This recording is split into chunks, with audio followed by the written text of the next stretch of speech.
வேட்பாளர் இருக்காங்களோ இல்லையோ, இன்னைக்கு இந்த ஜெகதீஷ் நினைச்சா வச்சுக்கவேன், சுண்டு விரல் இருக்கு பல குழந்தையோட உயிர். இன்னைக்கு தட்டுனா வச்சுக்கவேன், அண்ணனுக்காக நம்ம உயிர் கொடுப்போன்னு நான் முன்னுக்கு ஒரு சம்பவம் சொன்னா அந்த சம்பவம் நடக்கும். அந்த சம்பவம் உறுதியா நடக்கும். அந்த அளவுக்கு இவங்களால பிடியை வச்சிருக்க முடியுது.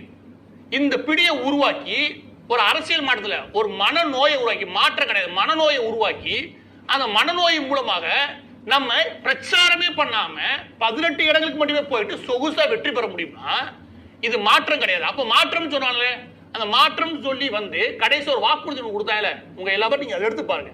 அந்த வேட்பாளர் எல்லா பத்தி நானே வரிசையா சொல்லிட்டேன். அந்த வாக்குறுதி எடுத்து பாருங்க. அது ஒரு பெரிய பித்தாட வேலை எதுவுமே கிடையாது. அது இருக்கிறத நீங்க செஞ்சு முடிக்கணும். 10 லட்சம் கோடி தேவை. 3 லட்சம் கோடி பட்ஜெட் போட்டுட்டு 10 லட்சம் கோடிக்கு ஆண்டுக்கு செலவு கணக்கு வச்சிருப்பான். அது பேராசை தூண்டுறது. மாற்றத்துக்குலாம் அவங்க வரல. வேட்பாளர் நிறுத்தின வகையிலும் இல்லாட்டி நீங்க கொடுத்த அந்த தேர்தல் வாக்குறுதிகள் இது எதுவுமே நேர்மைக்கானது கிடையாது. நான் இலவச